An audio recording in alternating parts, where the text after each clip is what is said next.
Big boss ಮನೆಯ ಸುಂದರ ಮತ್ತು cute ಜೋಡಿಗಳಲ್ಲಿ ಒಂದಾಗಿರುವ ಕಾವ್ಯ ಶೈವ ಮತ್ತು ಗಿಲ್ಲಿ ನಟ ಅವರನ್ನ ಜೋಡಿಯ ರಾಜ್ಯದ ಬಹುತೇಕ ಜನತೆ ಇವರಿಬ್ಬರು ಲವ್ ಮಾಡ್ತಿದ್ದಾರೆ ಅಂತ ಹೇಳ್ತಾರೆ. ಆದರೆ ಇದೀಗ ರಾಜ್ಯದ ಜನತೆಯ ಆಶಯವನ್ನ ಸತ್ಯವಾಗಿಸುವ ನಿಟ್ಟಿನಲ್ಲಿ ಗಿಲ್ಲಿ ನಟ ಮೇಕಪ್ ಕೋಣೆಯಲ್ಲಿ ಕಾವ್ಯಾಳಿಗೆ ಲವ್ ಪ್ರಪೋಸ್ ಮಾಡಿದ್ದಾರೆ.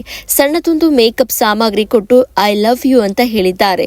ಬಿಗ್ ಬಾಸ್ ಮನೆಯಲ್ಲಿ ತುಂಬಾ ಆಪ್ತರಾಗಿರುವ ಮತ್ತು ಎಂತಹದ್ದೇ ಸಂದರ್ಭದಲ್ಲಿ ಕಾವ್ಯಾಳನ್ನ ಬಿಟ್ಟುಕೊಡದೆ ಜೊತೆಯಲ್ಲಿಯೇ ಗಿಲ್ಲಿ ಆಟವಾಡ್ತಿದ್ದಾನೆ.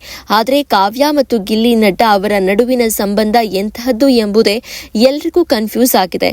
ಇದಕ್ಕೆ ಕಾರಣ ಈ ಇಬ್ಬರು ಒಮ್ಮೆ ಸ್ನೇಹಿತರು, ಮತ್ತೊಮ್ಮೆ ಅಣ್ಣ ತಂಗಿ, ಮಗದೊಮ್ಮೆ ನಿಜವಾದ ಪ್ರೇಮಿಗಳಿಗಿಂತಲೂ ಹೆಚ್ಚಾಗಿ ರೊಮ್ಯಾಂಟಿಕ್ ಮೂಡ್ನಲ್ಲಿರ್ತಾರೆ. ಹೀಗಾಗಿ ಇವರಿಬ್ಬರ ಸಂಬಂಧದ ಬಗ್ಗೆ ಜನರಿಗಂತೂ ತಲೆ ಕೆಟ್ಟು ಹೋಗಿ ಸುಮ್ಮನಾಗಿದ್ದಾರೆ.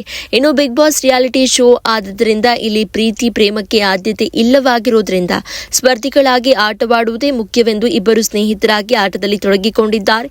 ಆದರೆ ಇದೀಗ ಗಿಲ್ಲಿ ನಟ ಹಾಗೂ ಕಾವ್ಯ ಅವರು ಯಾವಾಗಲೂ ಮಾತನಾಡುವುದನ್ನ ಮಾತ್ರ ನಿಲ್ಲಿಸಿಲ್ಲ. ಕಾರಣ ಇದೊಂದು ಸ್ಪರ್ಧೆ ಅಂತ ತಿಳಿದುಕೊಂಡಿದ್ದು ಅಕ್ಕಪಕ್ಕದಲ್ಲಿ ಅಂಟಿಕೊಂಡೇ ಇರ್ತಾರೆ. ಇದೀಗ ಒಂದು ಹೆಜ್ಜೆ ಮುಂದೆ ಹೋಗಿರುವ ಗಿಲ್ಲಿ ನಟ ಮೇಕಪ್ ಮಾಡಿಕೊಳ್ಳುವ ಕೋಣೆಯಲ್ಲಿ ಕುಳಿತುಕೊಂಡು ಕಾವ್ಯ ಮಾತನಾಡ್ತಿರ್ತಾರೆ.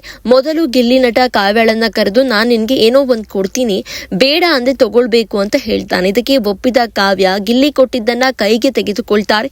ಕೈಯಲ್ಲಿ ಹಿಡಿದ ಸಣ್ಣ ಸಾಮಗ್ರಿಯೊಂದನ್ನ ಕಾವ್ಯಾಳಿಗೆ ನೀಡ್ತಾ ಇದ್ದಂತೆ ಐ ಲವ್ ಯು ಅಂತ ಹೇಳ್ತಾರೆ. ಇದನ್ನ ಕೇಳ್ತಲೇ ನಗಾಡ್ತಲೇ ಕೋಪಗೊಂಡಂತೆ ಮತ್ತು ಆಶ್ಚರ್ಯದಿಂದಲೇ ಗಿಲ್ಲಿ ನಟನಿಗೆ ಏನಂದೆ ಅಂತ ಜೋರು ಧ್ವನಿಯಲ್ಲಿ ಕೇಳ್ತಾರೆ ಕಾವ್ಯ. ಆಗ ಏನಿಲ್ಲ ಬಿಡು, ಆಯ್ತು ಹೋಗು ಅಂತ ಗಿಲ್ಲಿ ಹೇಳ್ತಾನೆ. ಆಗ ನಿಮ್ಮ ಮಾತನ್ನ ಹಿಂದಕ್ಕೆ ತಗೋ ಅಂತ ಹೇಳಿದ್ರು. ಅವನು ಕೇಳದೆ ಹಾಗಾದ್ರೆ ನೀನು ನನಗೆ ಅಣ್ಣ ಅಂದಿದ್ದನ್ನ ವಾಪಸ್ ತಗೋ ಅಂತ ಸವಾಲು ಹಾಕ್ತಾನೆ. ಮತ್ತಷ್ಟು ಸುದ್ದಿಗಳಿಗಾಗಿ ನೋಡ್ತಾ ಇರಿ ಪಬ್ಲಿಕ್ ನ್ಯೂಸ್ 24x7. ಇದು ಸತ್ಯದ ಧ್ವನಿ.